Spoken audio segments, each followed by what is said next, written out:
মুগগুলোকে আমি এর মধ্যে দিয়ে দেবো। এটা থেকে বেরিয়েও গেছে। মশলা দিয়ে বেগুনটাকে বাবা দুটো চামচ দিয়ে ভালো করে মাখিয়ে নিই। আচ্ছা, তোমাদের কি মনে হচ্ছে মশলাটা একটু পুড়ে গেছে? ওয়াও, এই মাম্মাম, কি রান্না হয়েছে আজকে? কেমন হয়েছে? ভালো। Hello everyone, good morning. আমার নতুন একটা ভিডিওতে তোমাদের সবাইকে ওয়েলকাম। আশা করি সবাই তোমরা খুব ভালো আছো, সুস্থ আছো। আমরাও বেশ ভালো আছি। কালকে একটুখানি বৃষ্টি হয়েছিল, সেই কারণে আজকে একটু গরম কম। আর আজকে যেহেতু সানডে, তো সানডে আমাদের বাড়িতে কি হয়, কি রান্না বান্না হয়, সেটাই তোমাদের সাথে আজকের ভিডিওতে শেয়ার করব। সকালবেলা আমার ফ্রেশ হওয়া হয়ে গেছে, বিছানা গোছানো সবকিছু হয়ে গেছে, মাম্মামকেও ফ্রেশ করিয়ে দিয়েছি, ওর খাবারও বানানো হয়ে গেছে, তবে এখন ওকে খাওয়ানো হয়নি। তো এখন সবার আগে মাম্মামকে খাওয়াবো, তারপরে বাদবাকি কি করছি না করছি সবকিছুই তোমাদের সাথে শেয়ার করব ভিডিওতে। তো চলো, প্রচন্ড খিদে পেয়ে গেছে আমার এবং মাম্মাম সবার। তো আগে খেয়ে নিই, তারপরে তোমাদের সাথে আবারও কথা বলছি। দাঁড়াও, তার আগে আরেকটা জিনিস দেখাই। এই যে নাইটিটা দেখছো, দেখো আগে। হয়তো পুরো দেখা যাচ্ছে না, পরে আমি চেষ্টা করবো পুরো দেখানোর। তোমাদের সাথে তো আগে একটা ভিডিওতে শেয়ার করেইছিলাম আমি এইটা আর একটা লাল কালারের দুটো নাইটি বাডিস বুটিক থেকে নিয়েছিলাম। তো এটা হচ্ছে সেকেন্ডটা। আমার বিশেষ করে এই পকেটের জায়গাটা খুব ভালো লেগেছে। দেখো পকেটের জায়গাটা, আর এই যে গলায় যে লেস বসানো আছে, এটা খুব ভালো লাগছে। তোমরা কিন্তু জানিও যে এই নাইটিটা পরে আমাকে কেমন লাগছে। চলো এবার যাই রান্নাঘরে।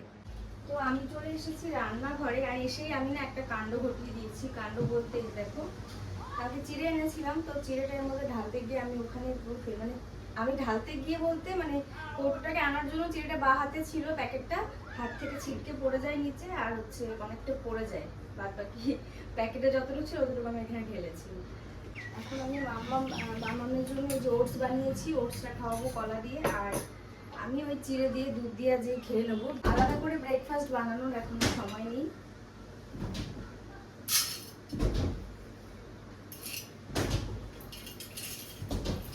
এটা হচ্ছে দেশি চিড়ে বলতে পারো, মানে খোলা চিড়ে, প্যাকেটের চিড়ে কিন্তু নয়।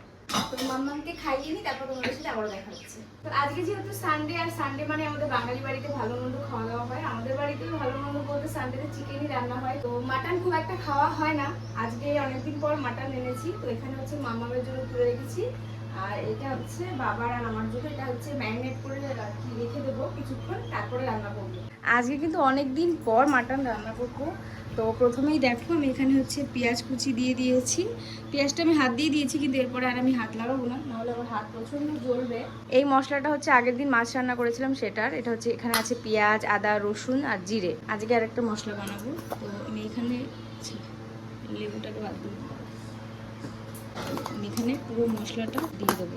হাত দিয়ে মাখালে তো খুবই ভালো হয়, তবে আমি না মানে যতবারই হাত দিয়ে মাখাই তারপরে খুব আফসোস করি, কারণ আমার হাত এত পরিমাণ জ্বালা করে যে আমি সহ্য করতে পারি না।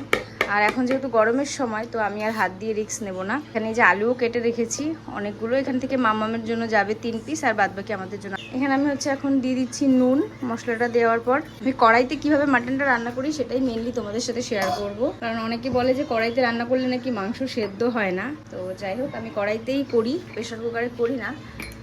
প্রেশার কুকারে করলে ভালো লাগে, তবে কড়াইতে সেদ্ধ করলে একটু সময় লাগলেও, গ্যাস পুড়লেও টেস্ট আলাদা হয়। তো এরপরে দিয়ে দিচ্ছি হলুদ,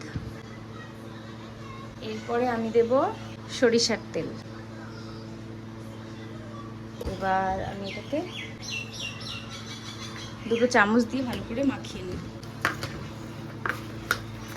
জানি তোমাদের দেখতে হয়তো এভাবে ভালো লাগছে না, মানে এরকম সময় আমারও মনে হয় কি, এখন মনে হচ্ছে কি হাত দিয়ে মাখালে ভালো হবে, আমি জানি, তবে হাত দিয়ে মাখালে পরে আমার যে কষ্টটা হয় ওটা আমি সহ্য করতে পারবো না। সেই কারণে কিচ্ছু করার নেই, আমি এইভাবেই মাখছি। তো আমার রান্না বান্না সবকিছু জোগাড় কমপ্লিট। চাল ভিজিয়ে রেখেছি ভাতের জন্য, এখানে মাটন ম্যারিনেট করে রেখে দিলাম, আলু টালু সবকিছু রেডি। মানে আজকে শুধু মাটন আর ভাতই করবো, তার সাথে আর কিছু করবো না, কারণ তাও দেখি যদি কোনো ভাজা টাজা করা যায়, সেটা পরে ভেবে দেখছি। এখন আপাতত সব রেডি। যেটা তোমাদেরকে দেখানো সেটা হচ্ছে আমি স্প্রাউটস বানানোর জন্য, মানে মুগের স্প্রাউটস বানানোর জন্য এখানে মুগটা ভিজিয়ে রেখেছিলাম কালকে। তো দেখাচ্ছি, দেখো, এই দেখো, এই যে। তো এটার মধ্যে না দেখলাম কি একটা দুটো বেরিয়েও গেছে স্প্রাউটস হালকা, দেখো দেখাচ্ছি তোমাদের, দাঁড়াও কোথায় গেল, এই দেখো, এটা থেকে বেরিয়েও গেছে, এই যে। চলো তোমাদের সাথে শেয়ার করি যে আমি স্প্রাউটস কি করে বের করি। এটা আমি আগের দিন রাত্রে মানে কালকে গতকাল রাত্রে আমি এটাকে ভিজিয়ে রেখেছিলাম জলে, আর এটা ফুলে গেছে, পুরো ভিজে গেছে। তো এবার জলটাকে ঝরিয়ে ভালো করে ধুয়ে নেব, দেখাচ্ছি তোমাদের। আগে চলো এটাকে ভালো করে জলটা ফেলে দিয়ে ধুয়ে নিয়ে আসি।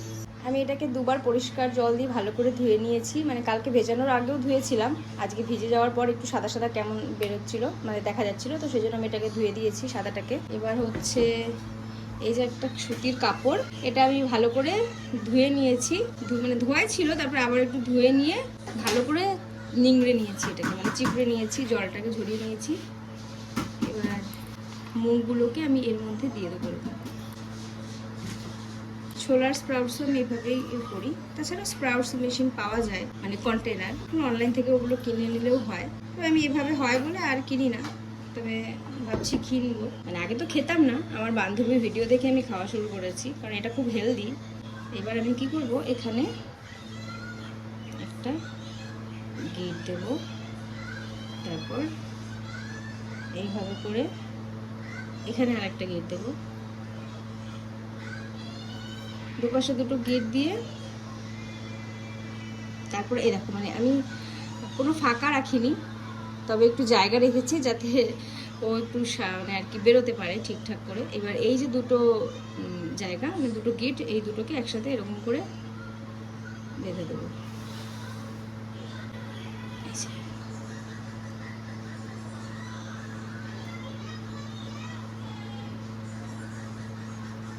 বেঁধে দিয়ে আমি এটাকে রেখে দেবো।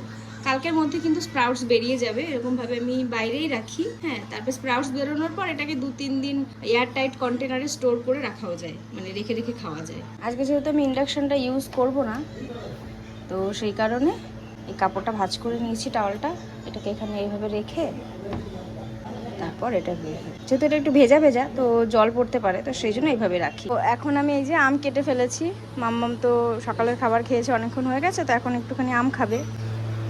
ওই দেখো, নাও, মাম্মামকে আম দিয়ে দিয়েছি। তুমি খাবে না? খাবে না কেন? দুষ্টুটা, ও কিন্তু এখন এভাবে ওকে মানে চোখলা ছাড়িয়ে দিতে হয় না, ও আমাদের মতো খেতে পারে। ওই দেখো দেখো কিরম করছে, আমি করে দিই, নাও। Mango favourite? হ্যাঁ, তো আমি কিন্তু রান্না বান্না শুরু করে দিয়েছি। এখানে মামামের জন্য মাটনটা বসিয়ে দিয়েছি প্রেসার কুকারে, আর এখানে হচ্ছে বেগুন ভাজা। প্রথমে তো ভেবেছিলাম শুধু মাটন আর ভাত করব, পরে আবার কি মনে হলো ভাবলাম একটু বেগুন ভাজা করি, সেই কারণে বেগুন কেটেছি। তারপরে আবার কি মনে হলো যে শুধু বেগুন ভাজা করব না, কোনোদিন একটা ফেসবুকে একটা ভিডিওতে দেখেছিলাম কি যে বেগুন না মশলা দিয়ে ভাজে, মানে পেঁয়াজ আদা রসুন সমস্ত মশলা বেগুনটার মধ্যে মাখিয়ে ভাজে। তো মশলা দিয়ে বেগুনটাকে মাখিয়ে এখন ভাজি, তোমাদের দেখাচ্ছি দাঁড়াও। মশলা দিয়ে বেগুনটাকে বাবা মাখিয়ে দিয়েছে সুন্দর করে। এটা যেহেতু হাত দিয়ে মাখাতে হবে সেই কারণে আমি মাখিনি, মানে আমি হাত দিইনি, বাবাকে বললাম, বাবা মাখিয়ে দিয়েছে। তারপরে হচ্ছে আমি বেগুনটা এখানে ভাজা বসিয়ে দিয়েছি। দেখো না, প্রথমে এরকমভাবে কেটেছি, তারপরে আবার এইভাবে কেটেছি। এইভাবে কাটাটা বেশি ভালো লাগছে, কিন্তু আগে বুঝতে পারিনি বলে এইভাবে কেটে ফেলেছি। অনেকটাই বড় ছিল তো বেগুন, এটা পুরো একটা বেগুন গোটা। তো বেগুন ভাজাটা হোক, আর এরকমভাবে মশলা দিয়ে বেগুন আজকে আমি প্রথমবার খাবো। তোমরা কখনো আগে খেয়েছো কি না, কেমন লাগে তোমাদের খেতে অবশ্যই আমাকে কমেন্ট করে জানিও। ওই মাংসের জন্য যে মশলাটা বানিয়েছি পেঁয়াজ আদা রসুন জিরে আর গোটা গরম মশলা দিয়ে, সেটা দিয়ে এটা করছি, সাথে একটু নুন আর হলুদ দিয়েছি। এই হচ্ছে বেগুন ভাজা। আচ্ছা, তোমাদের কি মনে হচ্ছে মশলাটা একটু পুড়ে গেছে? জানি না, আমার একটু মনে হচ্ছে কি মশলাটা একটু পুড়ে গেছে, বাট সামনে থেকে দেখতে ওরকম লাগছে না, ভিডিওতে আরো বেশি কালো লাগছে। যাই হোক, তোমরা একটু জানিও তো মশলাগুলো কি পোড়া পোড়া লাগছে কিনা। বেগুন ভাজা হয়ে গেছে, এই তো আলু ভাজাটা দেখালাম। আর এখানে আমি কিন্তু মাটনটা রান্না করতে বসিয়েও দিয়েছি। এখানে আমি প্রথমে দিয়েছি হচ্ছে তেল, এটাও হয়ে গেছে প্রায়, বন্ধ করে দিই।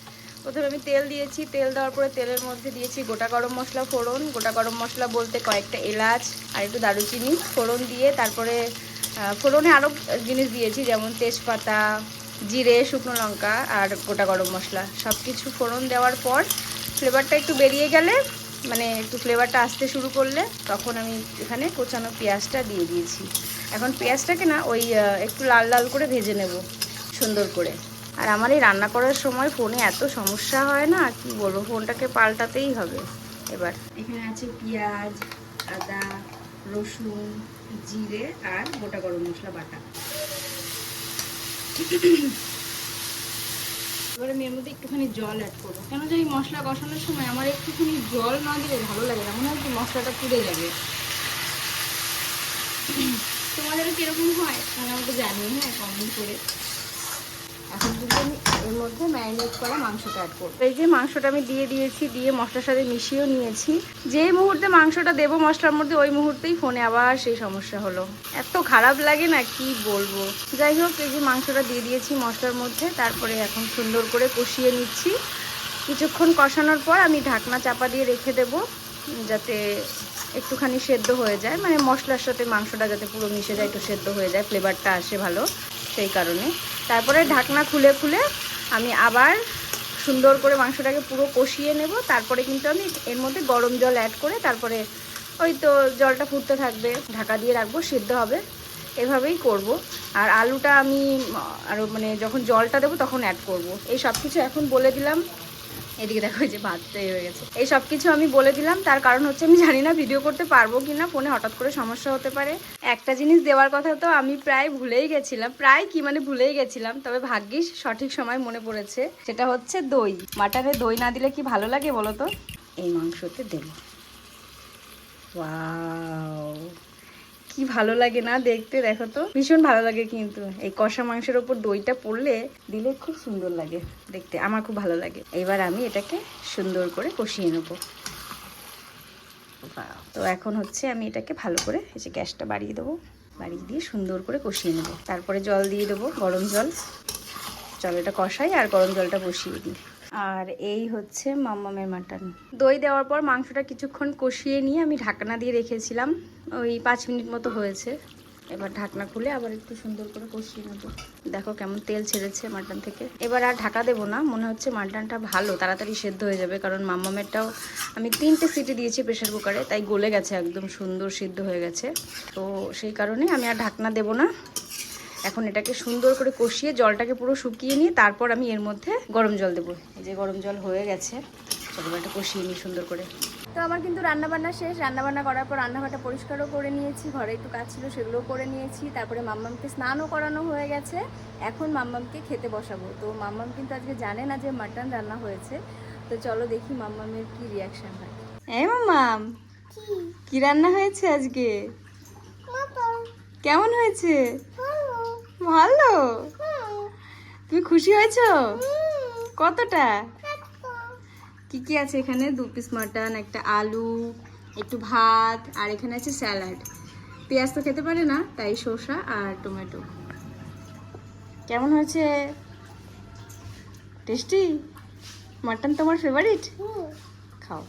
মাম্মামের খাওয়া হয়ে গেলে তারপর আমিও খেতে বসে পড়েছিলাম। যেহেতু স্নান পুজো সকালেই হয়ে গেছে, এই সময় একবার স্নান করি, তবে আমার প্রচণ্ড খিদে পেয়ে গেছিলো, সেই কারণে আগে ভাবলাম খেয়ে নিয়ে তারপর একটুখানি রেস্ট নিয়ে ওই বিকেল দিকে একবার স্নান করে নেবো। প্রথমেই তো কিছুটা ভাত বেগুন ভাজা দিয়ে খেয়ে নিয়েছিলাম। সত্যি বেগুন ভাজাটা বেশ ভালো লেগেছে। তোমরাও কিন্তু এরকম মশলা দিয়ে বেগুন অবশ্যই ট্রাই করে দেখো, ভালো লাগবে। আর যারা যারা আগে থেকেই খেয়েছো অবশ্যই কমেন্টে জানিও। তারপর খেয়ে নিলাম মাটন দিয়ে, কড়াইতে রান্না করেছি। তারপরও তোমরা তো দেখতেই পাচ্ছ মাটন আলু কত সুন্দরভাবে সুসেদ্ধ হয়েছে। খেতে খেতে তাহলে আজকের ব্লগটা এখানেই শেষ করছি। সবাই তোমরা খুব ভালো থেকো, সুস্থ থেকো। আশা করছি আবারও খুব তাড়াতাড়ি দেখা হবে নতুন একটা ভিডিওর সাথে।